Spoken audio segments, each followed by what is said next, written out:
Right, well, maybe we'll go ahead and get started because I'm excited for today's presentation and program. If I haven't yet met you, I'm Lisa Edens, and I'm the program coordinator for the Colorado Alliance for Environmental Education. And I just wanted to welcome you today to our monthly webinar series. And today it's not really a webinar, it's a video watch party. And we're so lucky to have Ethan and Martin join us for their newly released video on empowering young people with an all careers approach. And before I pass it off to them, if you're not familiar with CAEE, we are a statewide network of environmental educators across Colorado. And our mission is to advance environmental education by fostering collaboration, mobilizing support, and driving excellence. And we have about 850 CAEE members all across the state, and together they reach about 800,000 learners here. And one way that we hope to drive excellence in the field is through our monthly webinar series. So we try to choose relevant and topics of interest to our community here with the goals of sharing and sparking ideas, improving our practice, and connecting with one another. And I just wanted to mention a couple of upcoming events.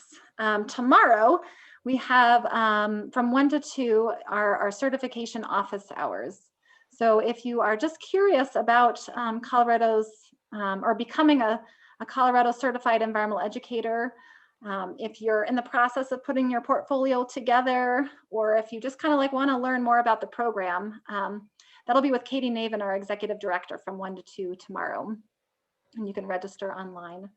Our May webinar, we're still working on nailing down the date, but it will be around state and federal legislation in terms of opportunities to advance EE this year. And then in late May, will be an opportunity for a self-paced PLT K through 12 or K through 8 virtual workshop that will kick off either May 24th or 26th and then go through June 14th. So definitely check those out on our website. And then I know everyone's an expert on Zoom by now, but just a few reminders. It's always helpful when you keep your line muted when others are speaking or throughout the video portion of today. We'd love for you to chat in your questions, your comments, resources. That's always a great way to connect with each other in this virtual space. And if you haven't yet chatted in your name, organization, or where you're connecting from, we'd love to just know who's here on the line today. And then you will receive the recording and the link to view the movie again. So you will receive those in a follow-up email shortly after today. And then before we get started, I just wanted to start with a land acknowledgement and a recognition of racial injustice. One way that we can support equity is by beginning our time together by acknowledging our history of colonization and oppression, and that it is still continuing today. It's important to remember that what we know as Colorado today was the traditional home of the Apache, Arapaho, Cheyenne, and Pueblo tribes, the Shoshone tribe, and the Ute Nation. Historically, environmental education has been tailored to white communities, and the contributions of Black, Indigenous, and people of color have been excluded from our narrative. Black, Indigenous, and people of color have vibrant, rich histories and cultures that contribute to our field, and we all have the responsibility to continue working to change and challenge the systems that continue to allow injustice and inequity to exist. So thank you for that. And now I want to introduce our great speakers and for today. First, we've got Martin Ogle. So Martin brings a 35-year career as a naturalist, energy educator, and sustainability advocate to bear in the founding of the All Careers Initiative, which is an effort to connect environmental literacy with all careers that young people might be considering. He has presented all careers programs and workshops for about 1,000 high school and middle school students and a variety of adult groups. And Martin is also a past board member of CAEE. So thanks so much, Martin, for being here. Thank you. And then we also have Ethan McAlavey. So entering his senior year in high school with over 100+ videos under his belt, Ethan is a freelance filmmaker, editor, colorist, VFX artist, and producer with a passion for all things film, video, and photography. As a sophomore, he founded McAlavey Photography, a video production studio based in Lafayette, Colorado. His skill set includes cinematography, editing, sound design, and graphic animation, with clients ranging from cities and municipalities to schools and athletes in need of promotional or educational videos. He met Martin through a guided field trip in his freshman engineering class and remembered aspects of energy use and environmental literacy that Martin discussed. And so I will pass it on to you all. Great. Well, thank you. I am going to start off with just a few introductory comments, and then we'll watch the video, and then we'll hear from Ethan and have a chance to have some discussion here. And I think we have a opportunity here because we have a small group. I would love to get in some pretty detailed discussion about not only any questions and what you think about it, but how we can make even more inroads in Colorado. In the last couple months, there's been some great advances in the All Careers Initiative, and I'll start by saying that yesterday, in fact, we received a couple videos from Governor Polis that we've previously been talking with his office. He made to help us promote a statewide watch party. And we're also currently in the process of being able to make advances on materials and what we're calling all careers kits and things to distribute to high schools. So with that in mind, I'm going to share my screen here for a few introductory comments through images, and we'll get into the video.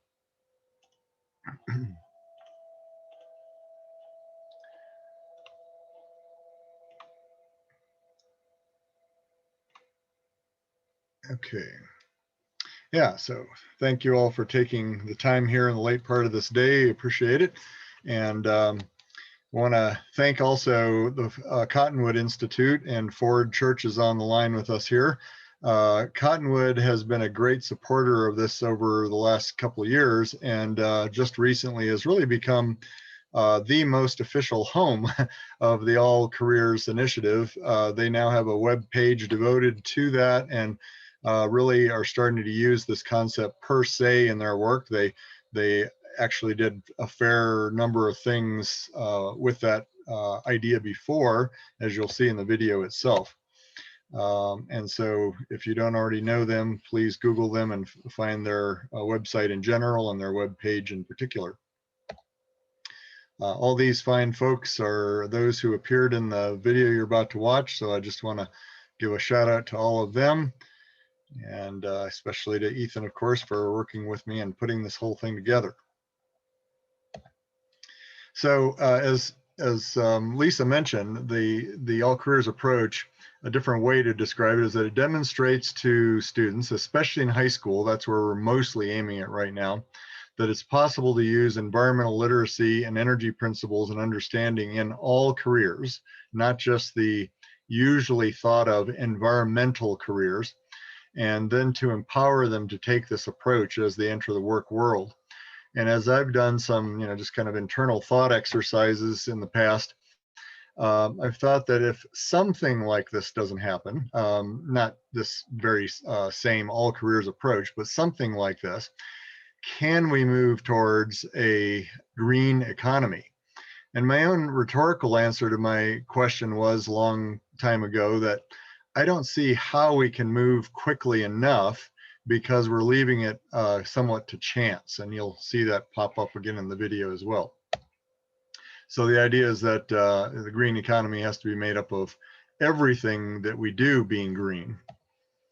By the way, those of you that are in environmental education will recognize Richard Louv, of course, and in his 2005 book, Last Child in the Woods, he launched a great effort for us all to work on getting kids especially, but everyone outdoors.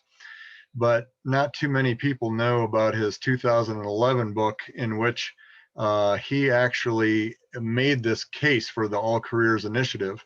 In fact, he has allowed us to use and borrow his making a living in life phrase that is a sub-chapter title in his book. And if you look up in this book and a few other places, you'll see that he is saying things like this. young adults have always been drawn to the possibility of creating a new and better world. And everything in the coming decades must change. We'll need new sources of energy, new types of agriculture, new urban design, new kinds of schools, workplaces, healthcare. Whole new careers will emerge that have yet to be named. So he's continuing to let us use this as part of the title of this video. So that's the extent of my introductory comments. And Lisa, we can just move right on to the video. All right.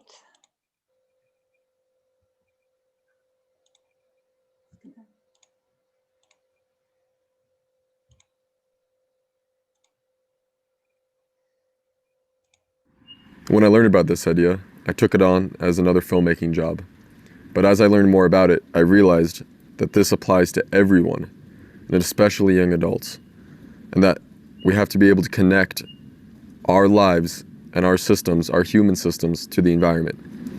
And the key is to learn more about it. As author Richard Louv writes, when people begin to consider the career possibilities of human restoration through nature, their eyes light up. Here is a positive, hopeful view of the human relationship with the earth, a way to make a living and a life.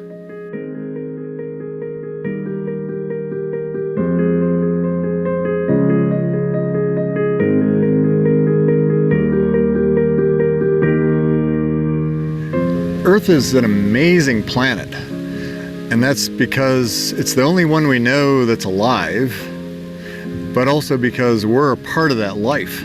We're the only ones in the whole universe that we know of that are alive and living on a living planet. Well, we all care about our individual lives, about how they're going to turn out, and we work towards making them the best we can be. These days, because of environmental trends such as climate change and also topsoil loss and loss of biodiversity, we need to factor that into our calculation about how our lives are going to turn out. We all want to make the world a better place, and I think this is especially true with young people. You know, from first grade and then all the way through college, you sit down in a classroom and you're told what you're supposed to think. You're told what you're supposed to know. You're expected to memorize and regurgitate it. So you're taught pattern identification and memorization. Sometimes I see nonprofit organizations, volunteers coming in trying to educate the student body, and they have little success because the students really, it's not engaging enough. And if you're looking at standardizing something for an entire state or for public education in general, you have to realize that you've got people coming from the ideology of, you know, this is how it is and this is how it's always going to be. You've also got other people whose parents are very involved in this, and they understand that, you know, my kids might never see snow-capped mountains in their home state or whatever it might be. So my question is, how are we going to create a better world? If we don't want to leave it to chance, what are we going to base it on? To address looming environmental trends, we need to create the so-called green economy, one that's in balance with our living world, not overwhelming it. But when young people start to explore how they might address environmental trends, a strange thing happens. They're often referred to environmental science courses of study and envision getting environmental jobs, but not much else. Our school is teaching us enough to to make us all want to learn about, you know, eco-sustainability or anything about climate change. Like, for some kids, they never even get the chance to understand it because they're not either paying attention in class, or the classes they take aren't going to be teaching that kind of stuff. I mean, there's so much other life on this planet that we have to look out for, and if we're not learning that, I think it's just going to skip people's minds, and people aren't going to think about it as much because they don't know how to think about it. Like, climate crisis and all of the environmental degradation we're experiencing is going to affect everyone. Of course, it's going to affect marginalized people, people of color, poor people, way more than it's going to affect privileged people. When you teach students sort of this banking method of approach to education, if you just tell them what to think, they see the world as something static that they need to adapt to. History is unchanging, science is unchanging. You memorize it, you execute it, and then you graduate, right? But when you teach students, right, to see the world as a problem that they have the creative ability and the power to solve. They see the world as mutable. In this short video, we make the case that all careers are environmental. That is, all careers affect Earth's living systems in ways that are good and or bad or even regenerative. If we want a green economy that does not compromise or even destroy the health of living systems that support us, everything we do in that economy needs to be informed by basic understandings of how living systems work and how people fit in. But I think it's imperative, to be honest. I think that that education should tie in all these pieces from biology and ecology and geology and geography and and hydrology. I mean, how water moves, is so important, right? So these are things that a lot of people don't have in their kind of repertoire of knowledge. And I think it really does a disservice to all of us to have people removed from that. I think people really need to understand that they are part of a much bigger system and everything that we do is connected.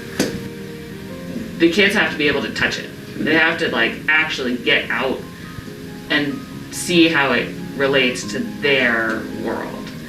And so often science is taught from this 10,000-foot view. Then it just goes right past them. Who cares, right? I'm sure there's so many ways that you can teach environmental principles to an urban kid in Cleveland, so that they would actually care. Well, how important I think that is? I think it's imperative for our survival. They have made this concept of caring for the earth or, sustainability, and then you have to go to school to learn that. But I feel like we all have that embedded just because of our connection with nature just through our evolution, So I feel like it's really just tapping into that a little bit. I think unfortunately what we're going to school to learn is very divisive, is very disconnecting, and it puts us on top of nature. It makes us masters of nature, and I think that's part of the disconnect, is even just the narrative that we're being exposed to in the educational space.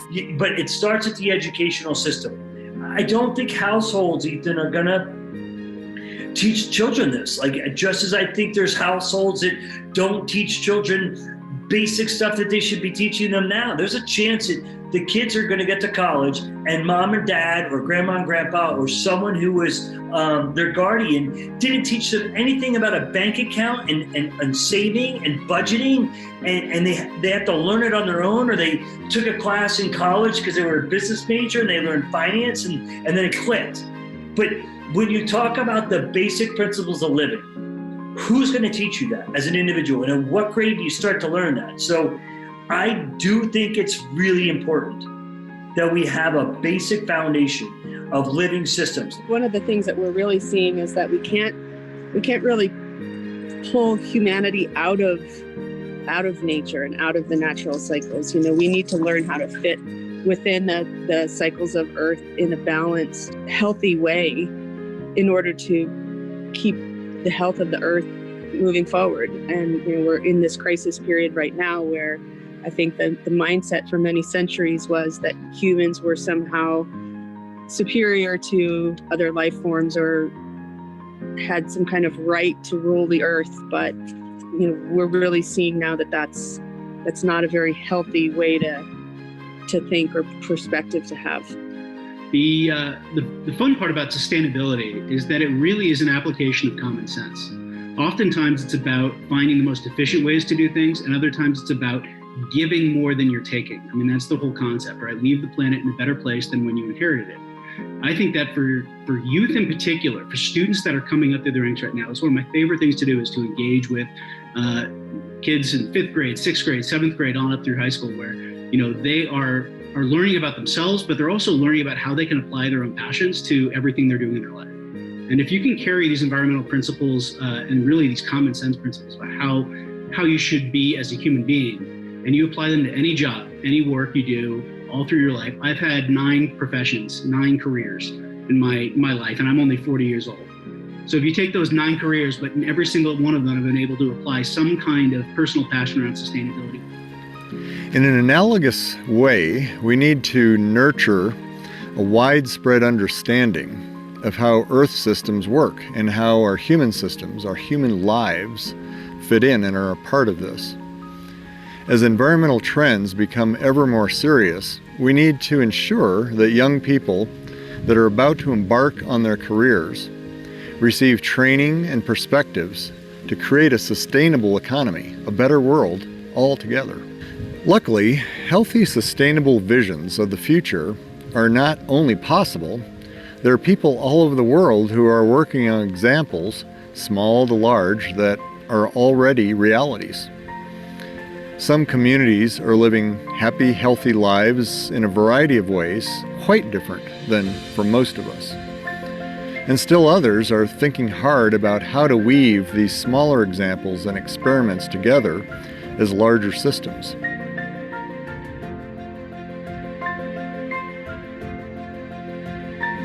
So all these ideas really made me think what's actually being done. And as me and Martin reached out to hear more stories from businesses and people, we realized that so many people are already putting these ideas into practice. So what I do now in the type of web development that I do is I specifically focus on data graphics. So I help scientists or anyone who has large data sets visualize their data. And scientists, environmental scientists or any kind of scientist now can collect so much data that they don't know what to do with it and they don't know how to look at it. And so that's my job, is to create graphics so that they can actually look at their data. You know, I work in apparel and kind of gifts, a small boutique, and we were talking about kind of the understanding of where the things come from and what they're made of, and you know, the processes. And there's brands that are just leading the march right now in terms of sustainability and organics and, you know, cleaner water in their processes. And but then there are also, those are the bigger brands with lots of money and lots of backing. But then you can jump to a smaller company, like I was describing earlier, these little cutting boards that are literally charcuterie wood cutting boards, handmade, but made in Louisville, in the same town that we live in. So by supporting a small husband-wife team making these beautiful little pieces of art that can be used in your homes that will last forever, you recognize that it's not something that's been mass-produced somewhere else. One of the things that I'm working on as a business and as just someone who's trying to help the environment is I'm trying to make a wax that is more economic, sustainable, with a less toxic and polluted runoff as a normal typical wax is. I thought of this idea because everyone has this common need in the ski industry for wax, and I've been researching on how terrible it is for the environment, how it pollutes the runoff, all of it. So our entire model is based on the idea of providing education and experience in sustainable agriculture and food systems. So we own some restaurants locally that in 2010 we decided to buy the farm and start growing organic food that we could serve at the restaurants. And then we recycle the waste from the restaurants, bring it back here for our compost, and use that to fertilize the crops for the next year. So we grow, we have about 3 acres under production of a variety of different vegetables and fruits. And 100% of what we grow here goes to our 5 local restaurants.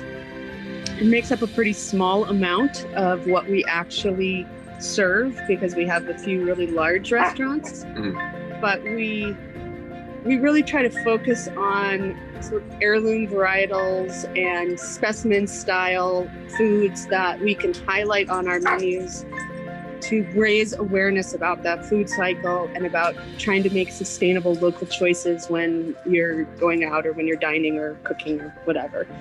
So we call the farm, it's an urban organic farm and education center.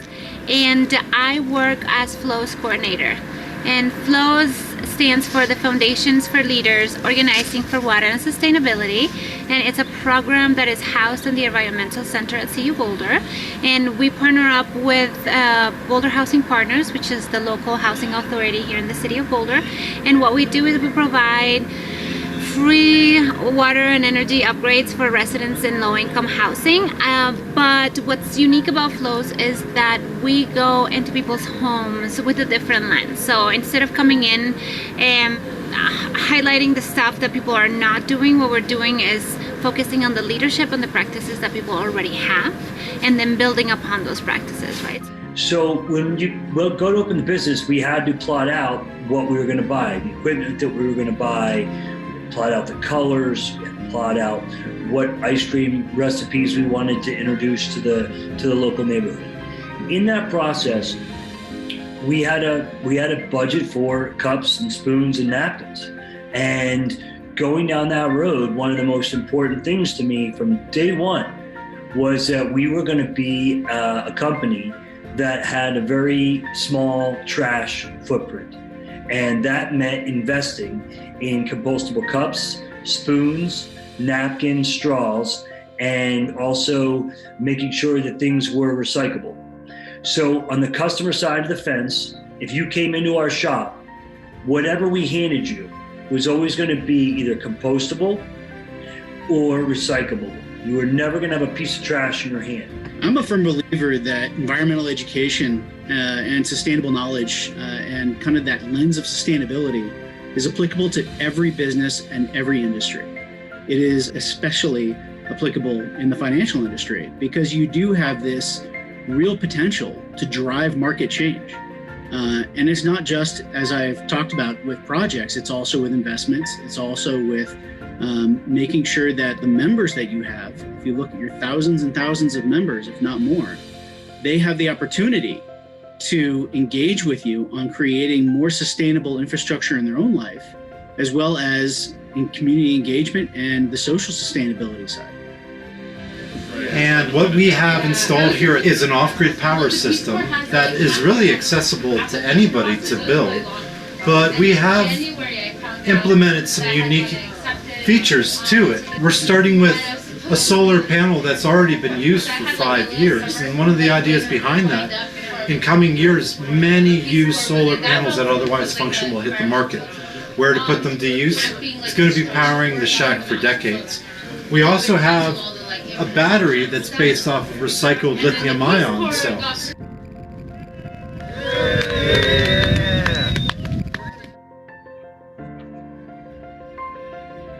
So here's some of these principles of life, and the first one is so simple. We hear about it all the time, the circle of life. And this is one that people are already used to looking for, even in lower grades where we look at the life cycles of animals or the seasons. But we learn more and more about it as we spend time outside. This one here is about how the sun's energy drives the cycles of life, largely through photosynthesis. And so it's another basic concept which is pretty familiar to people. But as we look out and see the primacy of photosynthesis in our midst, we start to think about how the whole system is built on the sun's energy. And then we have heat coming off at energy transformations. And this becomes useful as we consider where we trap heat during the winter to keep ourselves warm and keep heat out of our houses during the summer. Then here's one that is definitely a principle of life. Membranes, especially important nowadays during this COVID era, but at the cell level, but also at the level of an organism with our skin, and then even between ecosystems and our Earth's atmosphere, membranes are really what allows life to continue in a healthy way. So all these things we learn about much more when we're outside. So our next step in the process of an all careers approach then is to say we take these and other principles of life and apply them to any and all careers.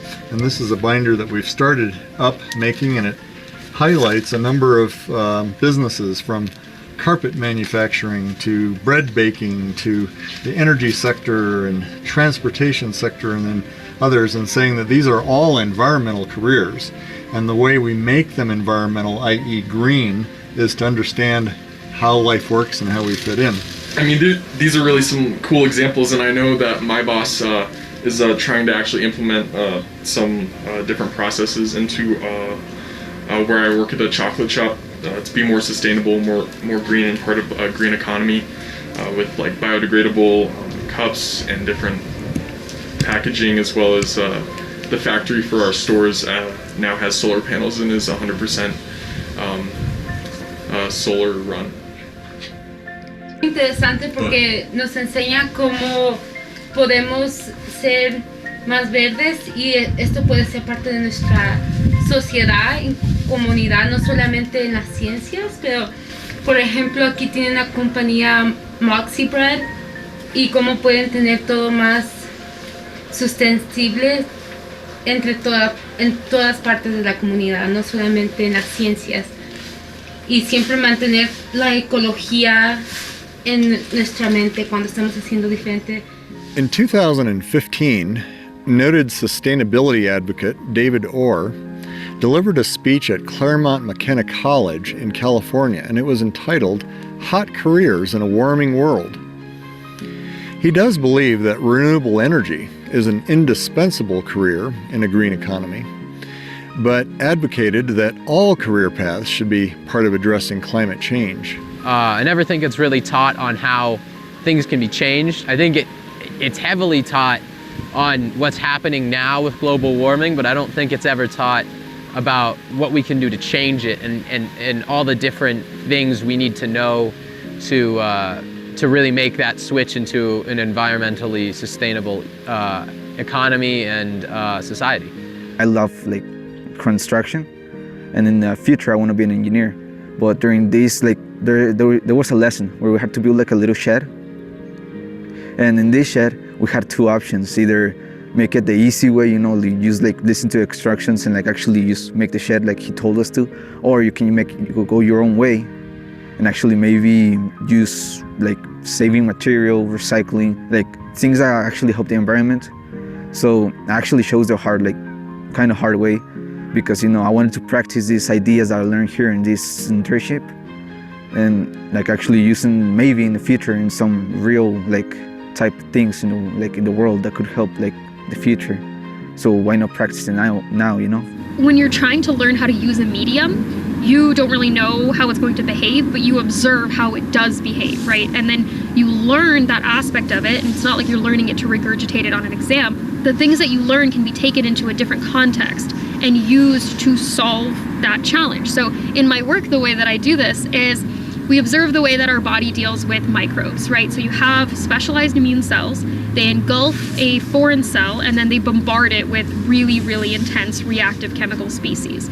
So what I do is I found a way to convert light energy into those same reactive chemical species. So we can just deliver them to the bacteria, and the way that we deliver it, make sure that it doesn't harm any of your host cells, any of your body cells. So we are in essence doing exactly what the immune system's already doing. We've observed that. We've observed that we can turn light energy to achieve the same phenomenon. So we've just taken it out of one context and put it in the context of medicine. Although I'm the one behind the camera, these questions and ideas have still been on my mind, more so as I approach college and learn more about Martin's all-career concept. In developing this initiative video, my thoughts have become a part of this video's mission for inspiring people, especially younger adults my age, to create a sustainable world that will last and flourish. And so I really like all careers because it's this both and, because it allows me, if in an ideal all careers economy, to pursue being both a writer but also an environmental justice advocate. And so I think that's just so important, because it allows people to not only follow their key passions, but to also support the betterment of the environment and the conservation of our Earth. So. And on a planet where the climate is changing very rapidly, it's very important for everyone to be able to reach the goals that they want, because we're going to need everyone's help. This is not one person's problem. This is humanity's problem. Over the last few years in my home in Boulder County, Colorado, I've given programs about this idea to high schools and middle schools and public groups. And that's where this initiative was for a while. But recently there's been a number of organizations and people that have taken a strong interest in this. For instance, the Cottonwood Institute, which is based in Denver but works with middle school and high school students in Boulder County, really is already doing this in many ways and is adapting verbiage to reflect this very all careers approach. Our capstone program is called Community Adventure Project, or CAP. So we have CAP classes that are available for middle school or high school students, and essentially they learn about different environmental topics. They get to experience different types of field days, say snowshoeing or hiking, and some of them are able to go on overnight camping trips, because we think it's really important for students to build a relationship with the environment, with the experiences that they might have in different places, with their fellow students, with their CAP instructors as well. And I think that experience then can kind of translate, into any career that they go into, because they'll remember that experience from middle school or high school and say, oh yeah, I did learn about that, and whether that career is directly related to nature or the environment, doesn't matter. I mean, whether you're a lawyer, an engineer, a doctor, whatever, a restaurant owner, business owner, you can incorporate environmental sustainability into anything you do. So right now we're developing and presenting presentations and workshops for students, parents, counselors, etc., just like we always have. But we're developing this video to get the idea far and wide. In addition, we're interested in developing more resources such as mentor programs, other videos, curriculum, career fairs, and other public gatherings to promote this all careers approach to education. Well, we do live on and as a part of a living planet. And if we want to live good, healthy, happy lives that are consistent with our human nature and well into the future, we need to learn how to live with the life of this planet. The all careers approach is a great way to get us started thinking about that and to learn the skills and stories and ideas that we need to accomplish that. If we do it now and start it off and make this the way that we approach our lives, then future generations too will be able to live happy, healthy lives on this beautiful planet Earth. We all need to be more environmentally literate. And in preparation for any work we do and any career we go into, we need to be guided by solid understandings of how systems work and how we fit in. This is a big need in our education. But this video is not just a pitch for us to have more environmental education, more environmental science in school. That's important, but what's more needed is to gain experience on how to use this understanding to address problems, to connect what we learn to make the world a better place in whatever we do. So I want to have a healthy earth that my kids can grow up on, and that their kids can grow up on.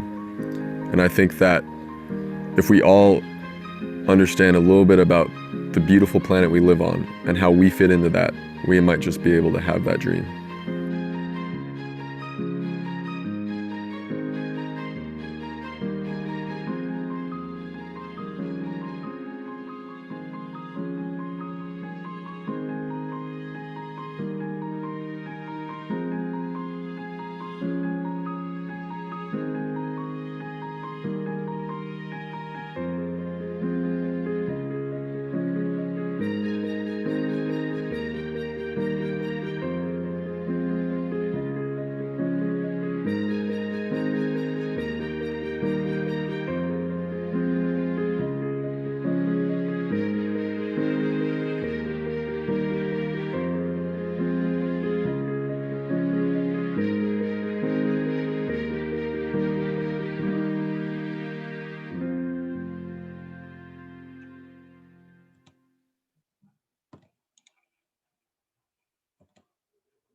Oh, I think you're still on mute, Martin. I don't know if everyone else had kind of a problem. There's a little blur on that video, and we're still figuring out how to best present things in Zoom, but I hope you enjoyed it. And so at this point, I wanted to turn it over to Ethan to have him reflect a little bit on his making the film and what he learned as he went along. All right, so I'm Ethan McAlevey, and I'm the filmmaker for the Making a Living in a Life, and I'm also a senior at Centaurus High School. And so me and Martin have been working on this video for the past 6 months, and during that, I've had the chance to meet all the amazing people that you've seen in the video. And one thing I didn't really get to mention in the video is just how many people were already thinking about this concept before we even made the video. And so when talking to many of them about this idea of universal knowledge surrounding environmental principles, many of them had already been thinking about ideas similar to that. So it was remarkable. So it was remarkable that this idea was on many people's minds and that all careers seemed to articulate those thoughts. And it also gave me a sense that although Martin and I were working on this together, there were already so many people out there sharing similar ideas, and that if we could come together on a consensus of how to approach this idea, we could truly spark change. And so it's so crucial that we start connecting the dots between every job, environmental literacy, and our own environment. And so in regards to the all careers solution, I think I've heard many solutions for how to solve our current environmental problems surrounding our planet Earth. But almost all of them don't seem to address the core problem, which is our population isn't fully educated on their home, the Earth. And if we're able to start educating our youth who are going to be in charge of taking care of our world eventually, it seems imperative that they all should have a basic understanding of how to take care of our ecosystem and how to apply environmental principles for the betterment of our planet. And so where this video can go is that I hope everyone was able to take something away from this video and learn more about the All Careers Initiative. And I personally see this video being applicable to basic education starting in elementary school and all the way up to high school, where no matter the path you choose to take in life, you will be equipped with a solid foundation of environmental principles. And one thing that really made this click for me was that this way we can not just rely on our environmental scientists to strike change, but that everyone in any part of the world will be able to be a part of that change as well. So thank you. Thanks very much, Ethan. It's been great working with Ethan. He's really organized, is completely open to all ideas from my end, and then gives me great ideas. And it was actually the second video we worked on together, so it's been a good time.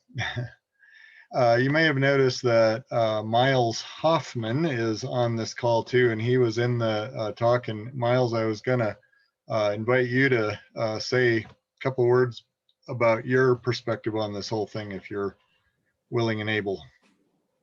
Sure. Hopefully you guys can hear me okay. It's good to see you both. You know, it was really fun making this video. Went back and forth with Ethan a couple times, a couple different shoots. But, you know, the questions that were posed are really thought-provoking.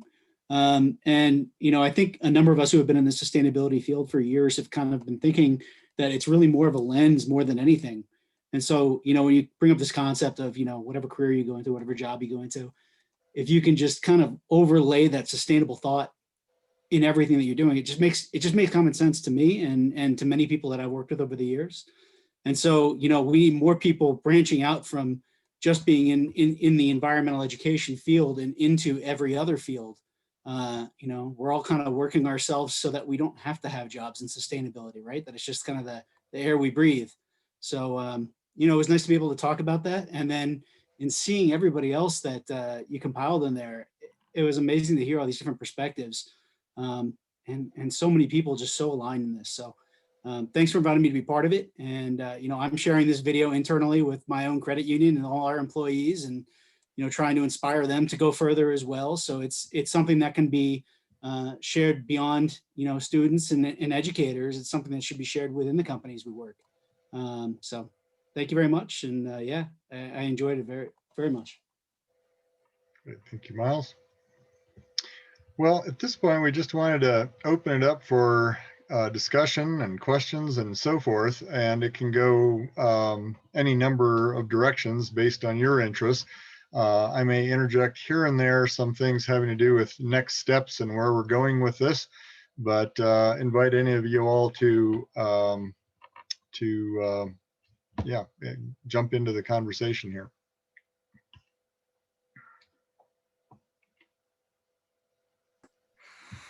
Hey, Martin. This is Miles from C Boulder. I really appreciate you inviting me. Thanks for that. I really enjoyed the film. Great job to you and to Ethan. The question I have for you is regarding the All Careers Initiative, and I'm just curious, what success looks like to you. What are really the next steps and the next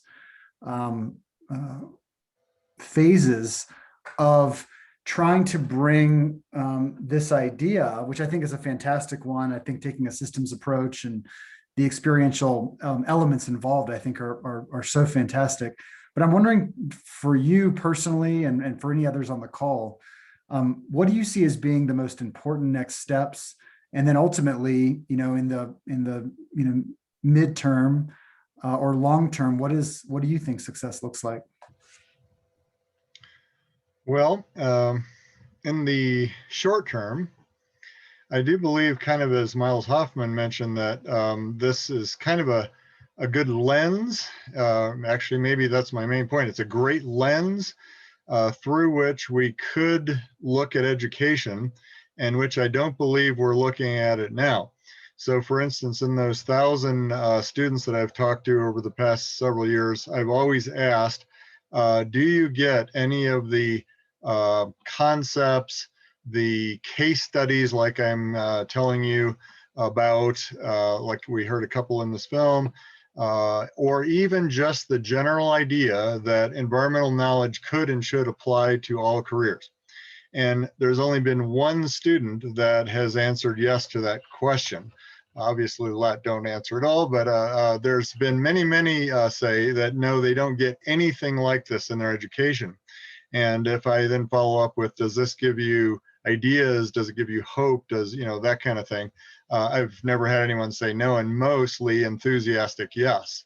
So my hypothesis is that we're educating students right now in a kind of a 19th and 20th century way that apply to just the nuts and bolts of keeping an economy going, but we don't really even give them the theme that they can change the world with a lot of what they're learning now, plus more environmental knowledge. So just showing this video, but other ways to get the idea across, first and foremost, I think could be hugely powerful. Then, of course, we need to start providing the content, and I have a number of presentations that I have available to give. I have a number of case study materials that have been developed, like that binder that we keep building on. And as that gets out there, then students can see, oh, I want to go into, banking, or I want to go into manufacturing. And here's how, if I knew a little bit more about how living systems work, I could be a part of the solution of moving towards a green economy, et cetera. And then ultimately, I'll just end it here, that ultimately the success is if we can create a green economy. And that's a tall order, and I certainly don't pretend that just this is even the major part of it, but it's a major part of it. I believe that we need to go down this road to be able to achieve a green economy. Great, thank you, Martin. Just to jump in and echo what Martin was saying, and honestly, what one of the students said is there's so much information that students get about the negative things happening to our planet and our communities, and they aren't seeing those positive solutions. For Cottonwood, we talk about this in the context of the cycle of cynicism versus the cycle of hope. And everyone's, swirling in that cycle of cynicism and don't see those positive things that they can do. And our kind of change theory has been centered around, what can you do, in your own family, what choices can you make yourself? How does that kind of influence your friends, your relatives, your school community, and kind of ripple out from there? So that's kind of like another approach that we've been taking with middle and high school students that we've been teaching with this. Yeah, see Miles' comment there.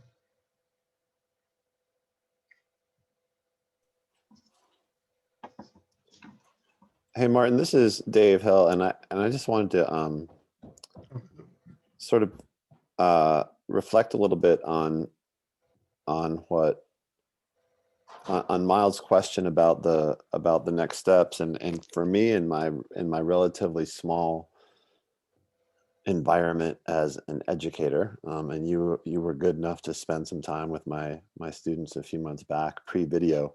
I just feel like this is a great entree to get, certainly to get kids and not to mention adults. But again, I'm in a middle school setting, wondering if that's one avenue that we could take, is to find ways to screen this for groups of kids this spring and hopefully next fall, or do you have different approaches that you'd like to take to sort of fan it out into smaller communities? Well, at this point, especially now that we've done a couple of these watch parties, we definitely will invite people to screen it on their own and use it however they want. If you haven't yet seen the link, we can send it to you, and we want to get that out there. So that's one way. Mentioned earlier that we're shooting for a statewide watch party with the blessings of the governor and, in fact, Joe Negus's office up here to really, again, get that idea out. And Joe Negus's office has resonated with the idea that we can get information. We've called them kits, where we have some books, written materials, the video to schools, and that schools would get them free if they had a administrator, a student, and a teacher, at least one of each, do a short introductory Zoom session with us. Those are some of the ideas we have, but I would welcome your practical experience as educator and other ways that we can get this out. Great. No, thank you. That'd be a great start. Yeah, I see. Is that Cottonwood link that Ford sent out? Is that where that's where the YouTube is? Yeah. Yep, it is on there. That's where the video's looking now. Terrific. And David, it'd be really helpful to hear your perspective, as an educator. What do you have the capacity for? We know y'all are just bombarded with a million benchmarks you need to hit and things you need to do. Do you even have room in your schedule for something like this? What support and resources you actually need and could use? We don't want to create kits that no one uses. Right. Make sure that it's something needed. No, it's a great question, and it's a tough thing to answer, especially now in our present climate.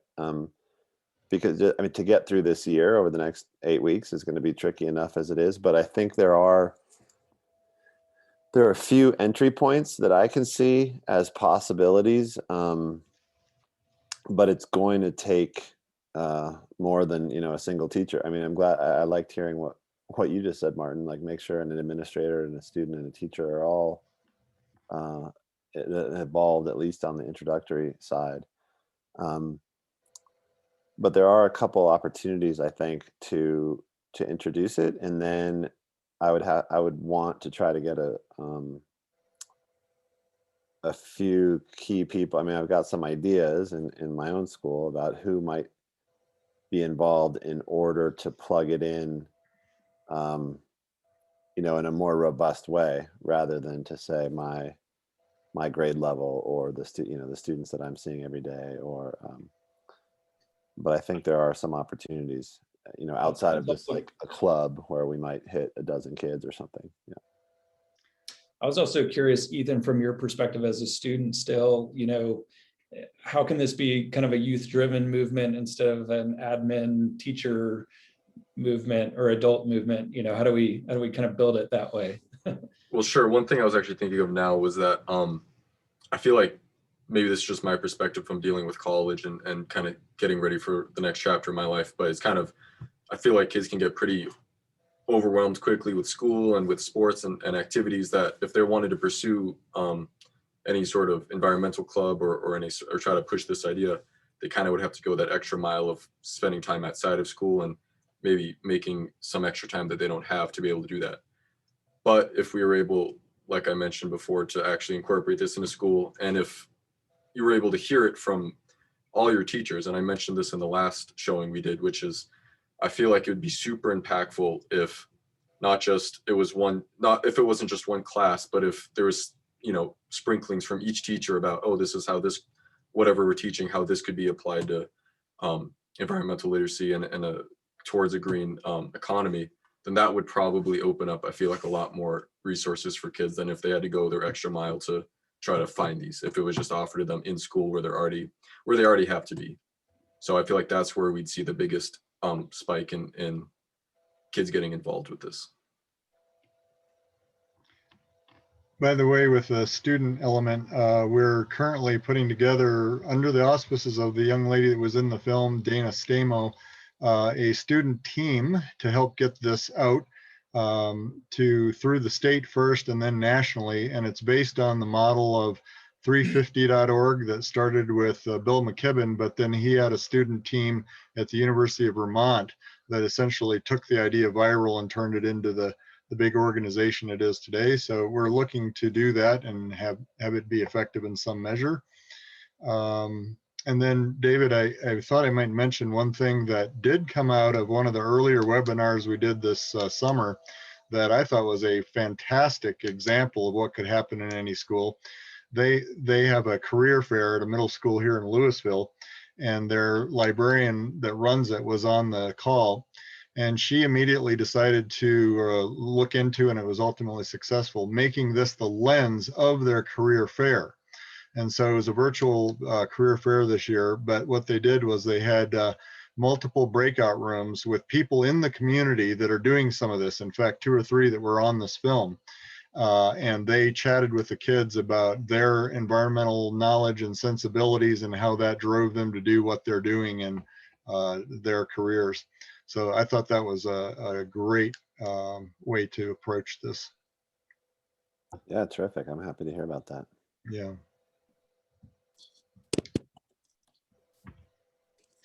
Anyone else on the line here that we haven't heard from has any thoughts or questions?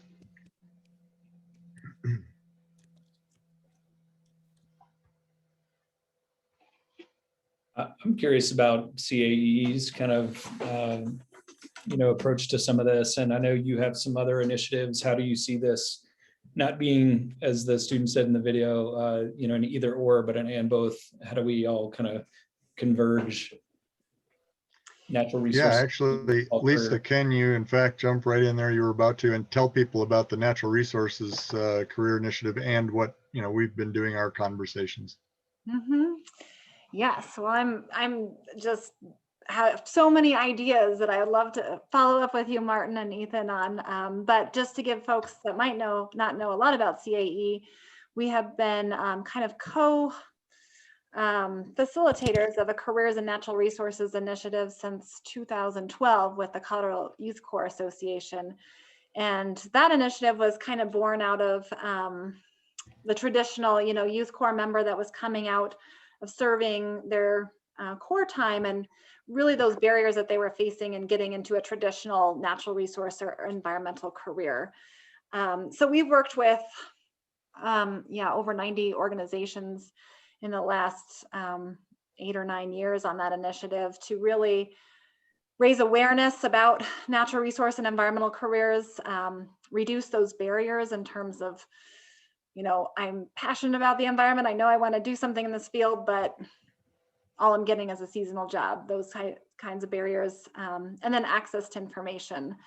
And so we have kind of been more focused on the traditional like environmental natural resource careers, but super excited to see where we can kind of collaborate or combine some of the work that we're doing with a broader approach. And just to quickly mention, one of our projects that we're in the middle of right now is a project that we're working on to create a high school resource on environmental careers. And so we've been working with a youth advisory committee for the last year on just trying to figure out what does this resource look like? And we let them really drive that process, and they went back and forth an app, a website, a series of videos, shorter videos, and we eventually landed on a website that could really incorporate a lot of these things, like short day in the life videos and opportunities to have a forum to connect with natural resource professionals,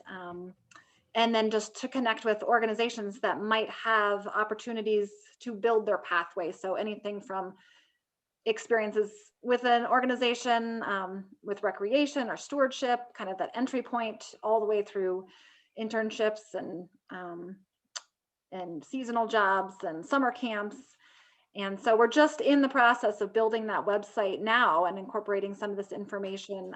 But I think this is a great opportunity to see how we can help each other. We can certainly put all of these great resources on our new website if you'd like, Martin, but I think there's a lot of opportunities for the work that we're doing and the work that you're doing to complement each other. And we're also working with high schools, so that would be another great place intersection. Yeah, and I'll just add that we have been working together. Obviously, I've known Lisa here, and that's one of the reasons why this came about. I've maintained that what's happening with the CAEE program is that they already are, in some measure, going towards this all careers initiative, because, for instance, the energy and water fields and now food fields too, I think, have been, kind of firmly set into the mix, as opposed to really usually it used to be more thought of as a naturalist or forester or an environmental scientist. And just by virtue of expanding it to those important areas, we've started the process of saying that everything has to, fit into this all careers approach.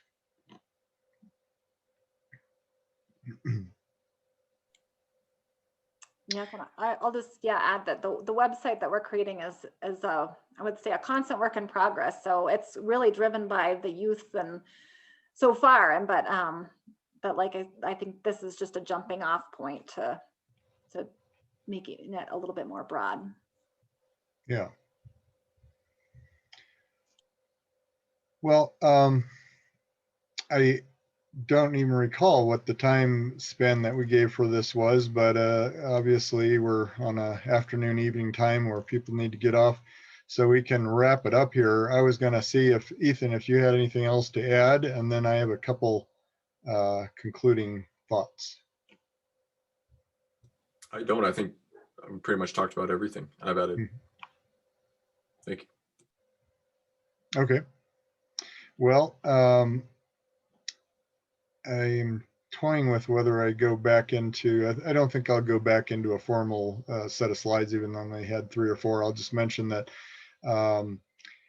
in addition to the advances you've heard already, we're also working with the Rotary Club in Boulder, and in fact just had a viewing session with their Preserving Planet Earth Committee.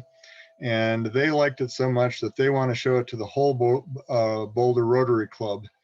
And I see as a great opportunity there, because actually they're made up of all careers, right? There's such a wide swath of the community that's in the Rotary Club, that if even some of them thought this was an important approach to education, I think they could be very influential in starting to make it happen in our community.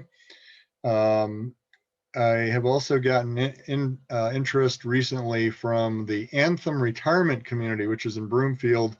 There's about 5,000 residences up there, and I'll be talking to them about how they could be a part of this, especially as mentors. So we bring mentors into all of this, and a few other things here and there. And Ford had to leave the call here. Ford and I will be talking about how we can make some significant advances on all of these before then having a statewide watch party in the fall. So that's probably a good summary of where we are. Great. Well, thank you guys for making this opportunity happen, and I'm really glad to finally get a look at it. Well done, Ethan. Martin, thank you. Thanks for joining us, David. Yeah, and Lisa, thanks for hosting.